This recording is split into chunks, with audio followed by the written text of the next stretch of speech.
ළමයි මේ නයිටි වලට මෙන්න මේ ෆැබ්‍රික් තමයි ඇවිල්ලා තියෙන්නේ. කලර්ස් ගොඩක් ඇවිල්ලා තියෙනවා ළමයි. ඔයාලා දන්නවා මාසයක් විතර අපි ගාව නයිටි මේ නැතුව තිබුණ ස්ටොක්. ගොඩාක් අය නයිටි 500කට වැඩි ළමයි ඕඩර් දාලා තියෙනවා දැනට ළමයි අපිට මාර්තු වල නයිටි වල ෆැබ්‍රික් වලින් රේයොන් වලින් 35ක් වැඩි වුණා. ඊට පස්සේ ළමයි සල්ලි බැඳලා මම තිබුණා මාසෙ ඇතුළත ළමයි මෙහාට එනකොට තව රුපියල් 40ක් වැඩි වෙලා තමයි රේයොන් යාරකින් ඇවිල්ලා තියෙන්නේ.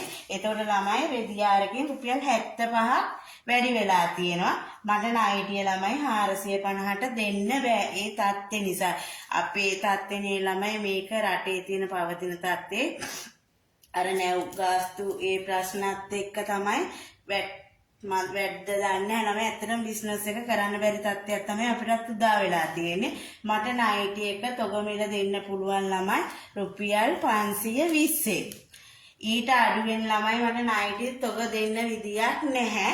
ඔයාලට වෙන තැනකින් අඩුවට ගන්න පුළුවන් නම් ඔයාලා දන්නොත් මාත් එක්ක ගොඩාක් අය ඉන්නවා ලංකාවේ පුරාම තොග ගන්න අය. ඇත්තටම නම් එහෙම අඩුවට ඔයාලට කොහෙන් හරි ගන්න පුළුවන් නම් ගන්න. මට දෙන්න පුළුවන් උපරිම අඩු මුදල තමයි 520 නයිටිය තොග මිල.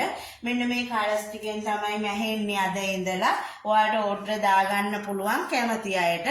ඔයාලට එහෙම නැත්නම් කොහෙන් හරි අඩුවට ගන්න පුළුවන් නම් ළමයි මං කිසිම තරහක් නැහැ. ඒ තැනකින් ඔයාලා ගන්න. මට අඩුවට නම් දෙන්න විදියක් නෑ ළමයි. මොකද අපි පාර්සල් එකක් රෙදි බණ්ඩලයක් ගෙන්නව ගත්ත ඉස්සෙල්ලා රුපියල් 500යි. දැන් 1000ක් වෙලා ළමයි. ලයිට් බිලත් වැඩි. එතකොට අපිට ඉලාස්ටික් නූල් මේ හැමදේම වැඩි. වැඩි හැමදේම අපි දරා ගන්න ඕන. දරාගත්තත් අපිට අඩුම ගානේ රෙදි වල ෆැබ්‍රික් වල යන මුදල විතරක් වැඩි කරලා මට ඔයාලට දෙන්න පුළුවන් 520ට. නැතුව මම වැඩි කරන දෙයක් නෙවෙයි ළමයි. ඒක හොඳට ඔයාලා තේරුම් ගන්න.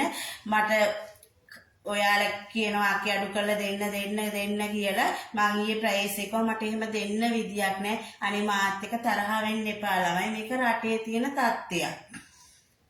කැමති අය ඕඩර් දාගන්න.